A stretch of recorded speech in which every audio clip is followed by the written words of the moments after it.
Hello, it's your internet dad again, sharing life lessons that I offered my own sons in the hope that they'll be useful to you or to your friends.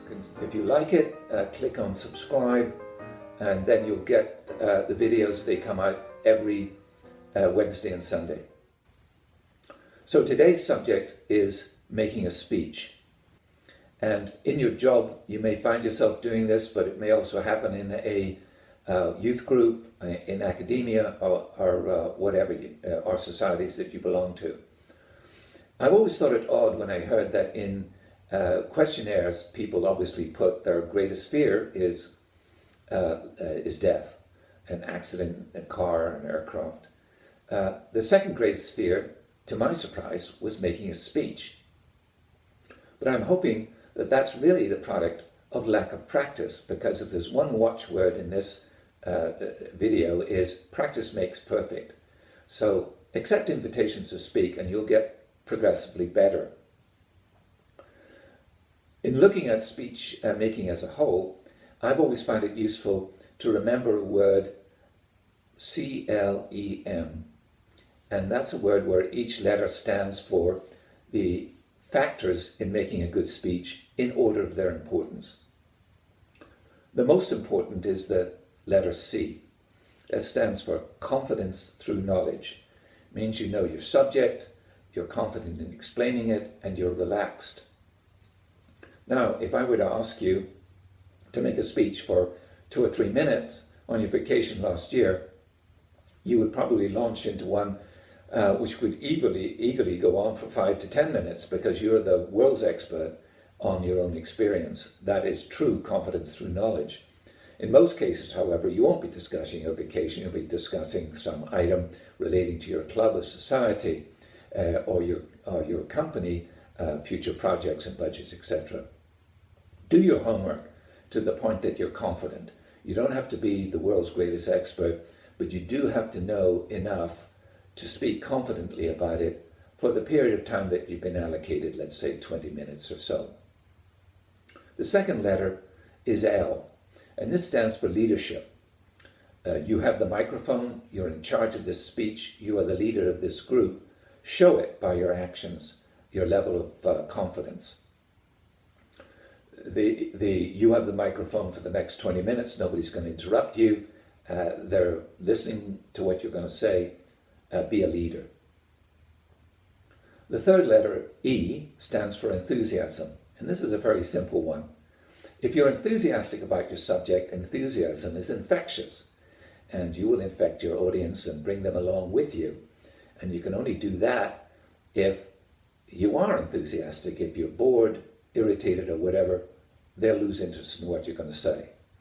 If you're enthusiastic, you turn it into technicolor for them, and it's a much better speech. The last letter, M, stands for mannerisms. And by that I mean really the lack of mannerisms. It is very irritating to listen to a speech where a person intersperses every sentence with a or an ah or yay or like. Take your time. You don't need those spacers. You own the microphone. So get rid of them. The other mannerisms can be physical. If you find, for example, that you wave your arms too much, people will be looking at your hands and not you. An easy way that I suggest to people, if this is an issue, is grab the lectern in either hand, and that'll keep your hands fixed. If there is no lectern, you may be holding the microphone in one hand, put the other hand in your pant pocket, and that'll solve the problem. When you actually get to the area where the speech is going to be made, it's a very, very good idea to rehearse if you have time. And that means rehearsing not just your speech to an empty room or to a few friends, but also the slides that you may be using. And I'm a strong advocate of slides. It really makes speeches so much more understandable. Just make sure that you apply sensible rules in the selection of your slides. But they also will help you in your speech if you actually suddenly forget what the next subject is, you just hit the forward button and you'll be reminded. If you can't you can't rehearse in the room, and you get there just before you've got to make the speech, go up to the podium and tap the microphone with your finger and listen to see if it's live. If there's no microphone, and let's say the room is small, and you're talking to, let's say, 60 to 80 people, the largest number of people I've spoken to, I think it was 800, but in one room with 60 to 80 people, you don't need a microphone. But what you do need to do is project your voice. And so your first question to the audience is to ask somebody at the back of the room, can they hear you? If they can't, you're going to have to speak louder. But you've got to make sure that they can hear you in the first place. There are a number of don'ts which I feel strongly about, so please memorize these. First thing is, for goodness sake, don't read your speech. Your head is down at the podium. At that point, you're not projecting your voice, you're mumbling. People in the audience will get restless because they can ask a very simple question of themselves. What am I doing here when I could have an email copy of this speech delivered and I could be in the bar or outside enjoying time with my friends? If you are using slides, don't use a page of statistics. I'm amazed how often I see this in speech making. If it's small summaries, fine. If it's a whole page of statistics, nobody's going to understand it. That equally applies with text slides. You've got to use large fonts. If it's a lot of text on the page, they're going to lose patience with you too and start working their smartphones. An easy way to check that is when you print out a slide that you're going to use, hold it out like I'm holding it at arm's length and ask yourself, what does someone see with that? Is it confusing or is it helpful? Another don't is, for goodness sake, don't apologize for your lack of experience in speech making. It suggests that maybe people have gone into the wrong room or not. The reality is, show confidence and leadership, just as I've described you and comparatively quickly, you'll become a good speaker, and so that issue won't arise. Don't forget to plant a question in the audience with a friend if questions are expected.